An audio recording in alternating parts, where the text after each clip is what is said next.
चीन के साथ भारत का संबंध।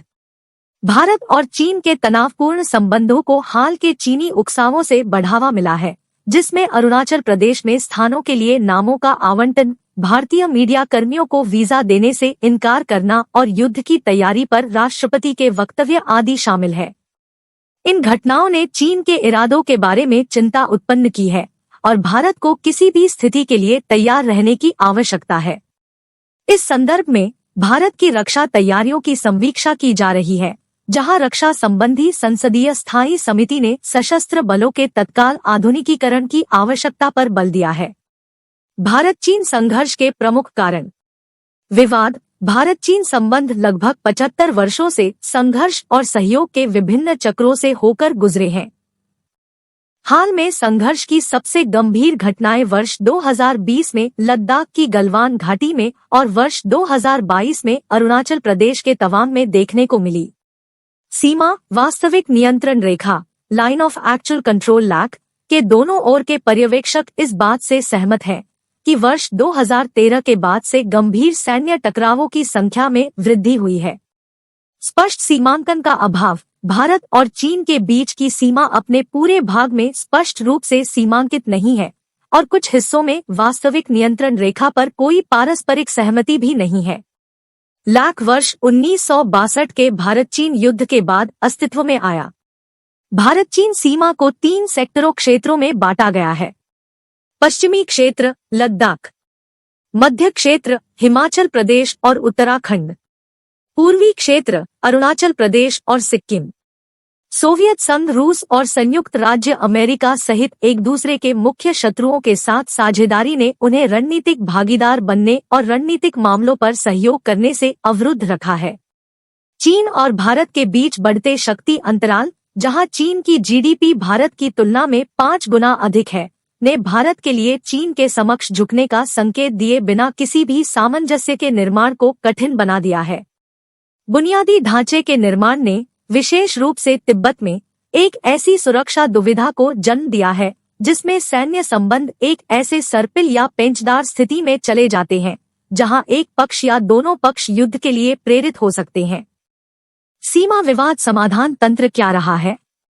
सीमा शांति और अमन समझौता, border piece and tranquillity agreement, इस पर वर्ष 1993 में हस्ताक्षर किए गए थे, जिसमें बल प्रयोग के त्याग, लैक की मान्यता और बातचीत के माध्यम से सीमा मुद्दे के समाधान का आह्वान किया गया था।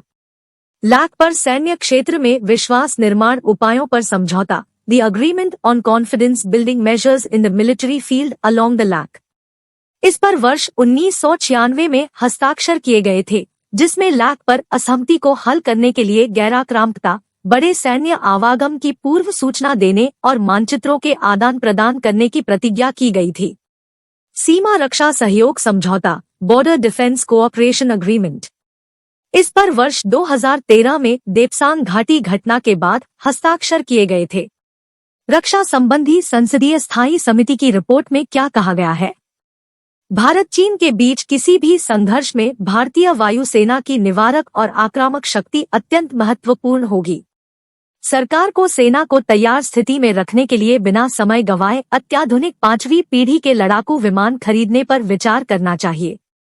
हिंदुस्तान एरोनॉटिक्स लिमिटेड हाल द्वारा तेजस लड़ाकू विमान के उत्पादन की धीमी गति भारतीय वायुसेना पर प्रतिकूल प्रभाव डाल रही है। हिंदुस्तान एरोनॉटिक्स लिमिटेड से 40 LCA तेजस जेट की आपूर्ति में व्यापक देरी हुई है और इस पर ध्यान देने की जरूरत है। 114 मल्टीरोल लड़ाकू विमान परियोजना के माध्यम से घटती स्क्वाड्रन संख्या को तत्काल पूर्ण करने की आवश्यकता है। भारतीय थल सेना और भारतीय नौसेना के लिए हार्डवेयर की खरीद के मामले में भी इसी तरह के अवलोकन किए गए। रक्षा मंत्रालय को तीसरे विमानवाहक पोत पाने पर एक अंतिम निर्णय लेना चाहिए, जिससे भारत की समुद्री क्षमताओं में वृद्धि होगी। समिति ने अनुशंसा की है कि भारत की प्रतिरोधी मुद्रा को बनाए रखने के लिए रक्षा क्षेत्र के लिए आवंटन को सकल घरेलू उत्पाद के 3% तक बढ़ाना चाहिए। आगे की राह। कूटनीतिक संलग्नता। किसी भी गलतफहमी या तनाव वृद्धि से बचने के लिए संचार के खुले चैनल बनाए रखना महत्वपूर्ण है। रक्षा अधिग्रहण योजनाओं का पुनर्मूल्यांकन करना। भारत को अपनी रक्षा अधिग्रहण योजनाओं का पुनर्मूल्यांकन करने की आवश्यकता है कि वे केवल क्षमता रखने के बजाय दीर्घकालिक स्थिरता के लिए तैयार हैं या नहीं। संभावित संघर्ष के लिए तैयार रहना। भारत को चीन के साथ संघर्ष की संभावना के लिए तैयार रहने की आवश्यकता है, विशेष रूप से नेशनल पीपुल्स कांग्रेस में चीनी राष्ट्रपति के हाल के वक्तव्य को देखते हुए। इस तैयारी में भारत की सैन्य क्षमताओं को बढ़ाना शामिल होना चाहिए, विशेष रूप से भारतीय वायुसेना, भारतीय थल सेना और भारतीय नौसेना में। रक्षा के लिए पर्याप्त धन आवंटित करना। रक्षा संबंधी संसदीय स्थायी समिति ने अनुशंसा की है कि भारत के प्रतिरोधी रुख को बनाए रखने के लिए रक्षा क्षेत्र के लिए आवंटन को सकल घरेलू उत्पाद का 3% होना चाहिए। भारत सरकार को इस अनुशंसा पर गंभीरता से विचार करना चाहिए और विदेशों से आपातकालीन आयुध खरीद पर निर्भर रहने के बजाय रक्षा के लिए पर्याप्त धन आवंटित करना चाहिए। शक्ति की स्थिति से बातचीत पर बल देना। भारत को ऐसी बातचीत की रणनीति अपनानी चाहिए जो समर्पण के बजाय अपनी क्षमता एवं शक्ति पर बल दे। इसमें सौदेबाजी के लिए शक्ति के साथ उपस्थित होना और यह स्पष्ट करना शामिल होगा कि भारत अपने हितों की रक्षा के लिए तैयार है। सीमा अवसंरचना विकास। सीमा पर अवसंरचना जैसे सड़कें और पुल का विकास दोनों देशों को दूरस्थ क्षेत्रों तक पहुंचने में मदद कर सकते हैं और किसी भी गलतफहमी या संघर्ष की संभावना को कम कर सकते हैं।